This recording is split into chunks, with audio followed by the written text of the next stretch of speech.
Hello guys, this is my YouTube channel Dhubri academy में आपका स्वागत है। तो इस वीडियो के माध्यम से हम प्रश्नावली 4.2 का 5वें नंबर का सवाल सॉल्व कर रहे हैं। तो इसमें दिया हुआ है एक समकोण त्रिभुज की ऊंचाई इनके आधार से 7 सेंटीमीटर कम है। यदि कर्ण 13 सेंटीमीटर का हो तो अन्य दो भुजाएं ज्ञात कीजिए। तो आइए हम फटाफट यहाँ पहले हम त्रिभुज बना लेते हैं। एक किसका समकोण त्रिभुज बना लेते हैं। तो समकोण त्रिभुज का चित्र बना लेते हैं। ये हमने समकोण त्रिभुज का चित्र बना ली दोस्तों। और ये है लंब, ये कर्ण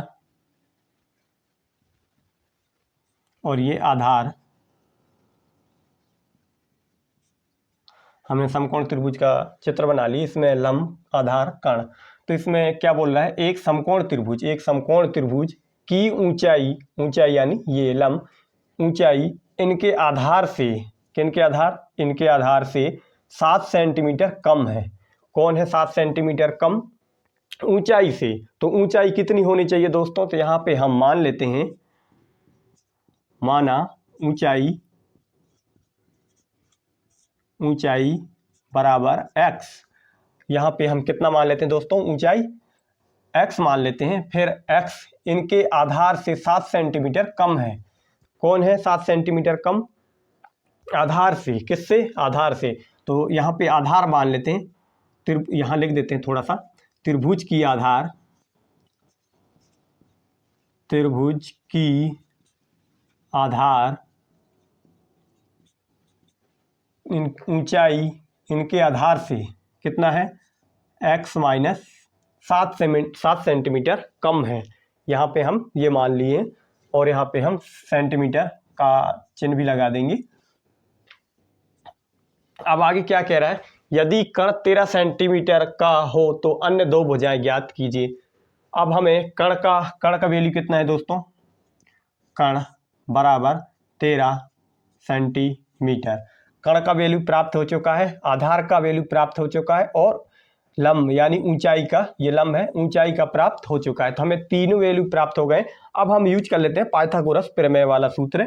तो पाइथागोरस यहाँ पे लिख देंगे, पाइथागोरस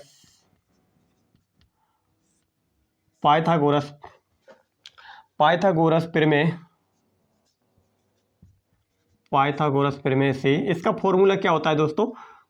इसका फॉर्मूला क्या होता है? इसका फॉर्मूला होता है लंब का वर्ग प्लस आधार का वर्ग बराबर कर्ण का वर्ग।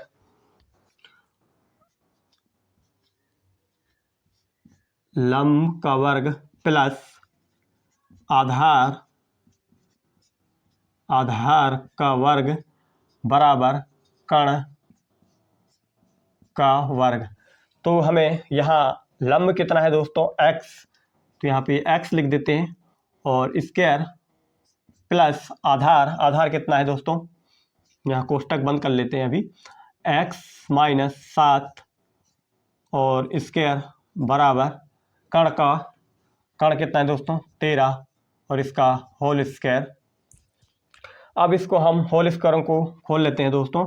तो यहाँ भी एक्स स्क्वायर प्लस ये एक फॉर्मूला बन गया जिसका फॉर्मूला होता है, यहाँ पे लिख देता हूँ, चूंकि a माइनस बी का होल क्यू बराबर, क्यू नहीं है स्क्वायर आएगा, a square plus B square minus 2ab। तो ये वाला सूत्र लग जाएगा यहाँ पे। तो हम यहाँ पे फॉर्मूला लगा लेते हैं दोस्तों।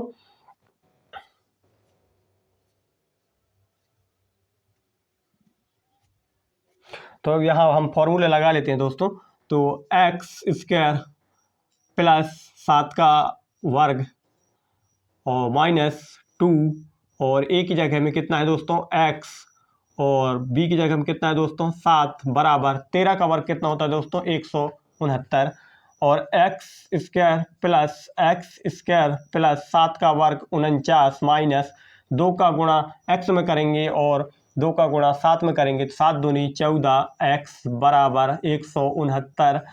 नीचे आ जाएंगे, एक्स स्क्वायर कितना हो गया दोस्तों? 2x स्क्वायर प्लस माइनस वाले पहले लिख लेते हैं, माइनस की 14x प्लस 49 माइनस 169 बराबर 0। हम 169 को उस तरफ थे तो इस तरफ लेके आ गए हैं दोस्तों। अब इसमें से हम घटा लेते हैं 2x² माइनस 14x प्लस 49, और 169 में से 49 घटाएंगे तो कितना आ जाएगा दोस्तों, 9 में से 9 घटाए तो 0 प्राप्त हो जाएंगे, और 6 में से 4 घटाएंगे तो कितना जाएगा दोस्तों, 2 और 1, 1 का 1, 120 बराबर 0।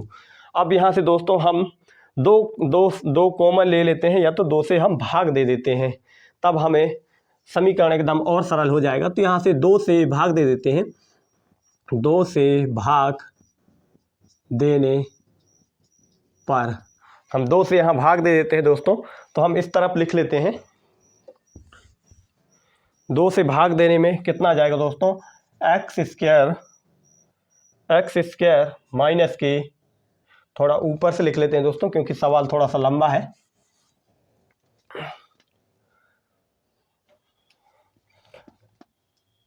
x² माइनस 14 में 2 भाग देंगे तो ये 7x प्लस 120 में से 2 भाग देंगे तो ये 60 बराबर 0। ये समीकरण हमें प्राप्त हो गए दोस्तों। तो ये भी द्विघात समीकरण के अंतर्गत आएगा।